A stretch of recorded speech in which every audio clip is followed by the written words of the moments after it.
Medal of Honor is a AAA title made by Respawn Studios. You take the role of a lieutenant in the OSS and you fight with French resistance across the World War II Eastern Front. Now, this game itself falls short of the greater titles that Respawn Studio has made, like Apex Legends or Titanfall, and I think it could have been much greater given the $60 price that it comes out with. So let's go into why that's the case. Medal of Honor Above and Beyond is Respawn Studios' first attempt at making a VR shooter. Now these guys have made really good shooters like Apex Legends and Titanfall, and they are no strangers to having good storyline and good gunplay in their games. Now I had hoped that Medal of Honor Above and Beyond would be of the same caliber as Apex Legends and Titanfall. Unfortunately, that's not really the case. Oh my god! Medal of Honor offers very crisp gunplay with World War II weapons.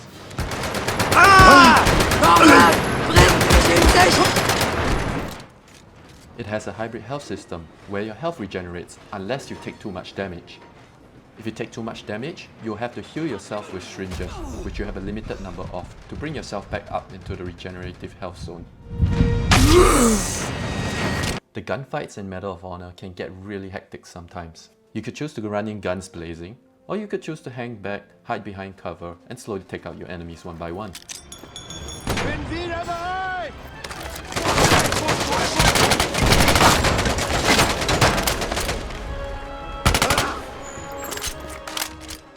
However, I'm really not happy with the way the game is paced. A lot of times, you'll find yourself in very intense firefights or shootouts with the enemy. These last for a few minutes, and then you're broken off into dialogue or a cutscene, which has very little action or nothing to do at all.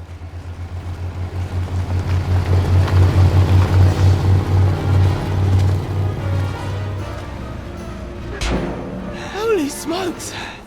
That was close.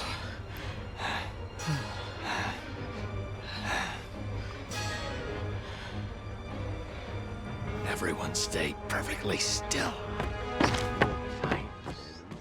Sometimes mission objectives or queues aren't very clear in the game either. You might find yourself locked in position with very little to go off of. We have the papers.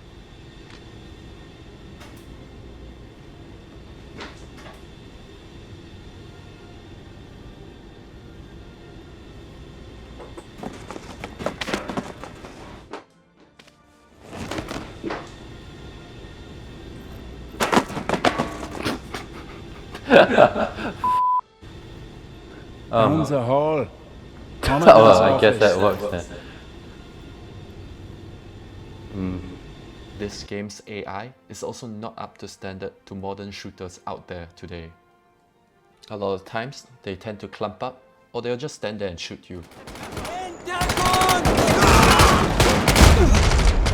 Alright, come on. The enemies in this game are bullet sponges.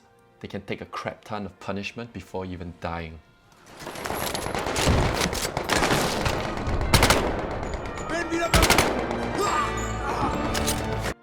Sniping in this game can be a little clunky at times because of the scope. You might find yourself struggling to enter or exit the scoped view, as it requires you to actually have the rifle quite far out in order to exit it.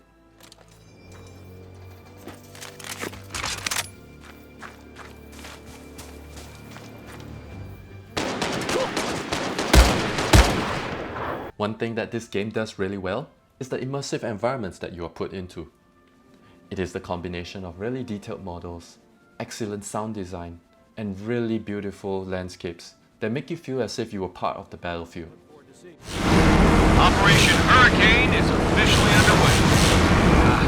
But we're not going in alone. There's Captain Dobby and his team. They're covering our... And this is one of those many scenarios that you get to be part of. The weapons in these games are really fun to use, and they feel really snappy and really good to shoot. Some of the really cool examples include the sawed-off shotgun, which allows you to flick the shotgun to eject the spent shells and flick it back up to reload it. Or the lever action rifle, which allows you to reload it with one hand using the flick of your wrist. There's some game-breaking design decisions that they have made that sort of ruins the immersion at various points within the game. A lot of times, The human models and animations within these games feel very rigid and plasticky. Sure, look at him. The death animations in this game also can be quite terrible.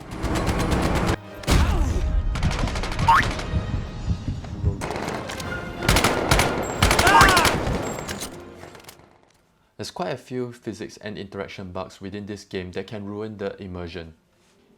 Other times, it can feel downright frustrating when you meet these bugs.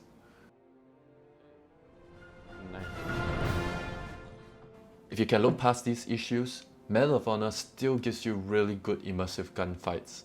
However, I feel that sometimes these fights don't last long enough.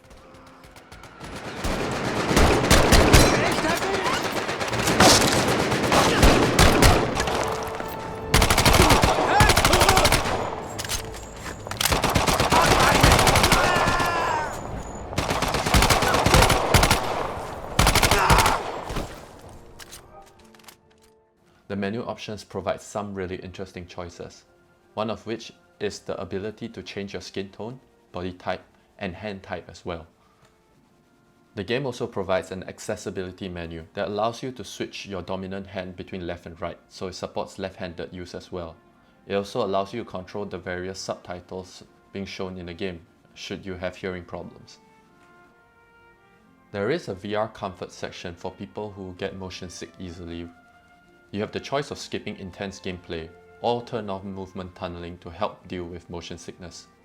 However, you are only allowed to do free movement within the game and there is no teleportation. Lastly, there's not many graphics settings that allow you to lower the graphics, so be prepared to have a very powerful computer to run this game.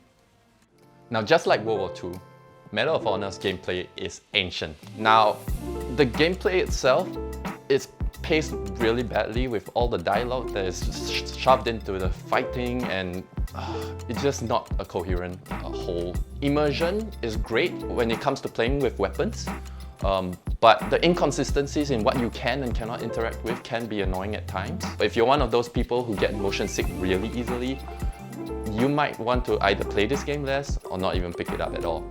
Now, at the end of the day, we're all here for one question. Is this game fun or not? And at a $60 price tag, I think it isn't. But at $20, that story might change. Let me know what you think down in the comments below. And if there's a game that you want me to review, drop that down there as well. Now, if you like this content, hit the subscribe button. Thank you for watching, and I hope to see you guys soon.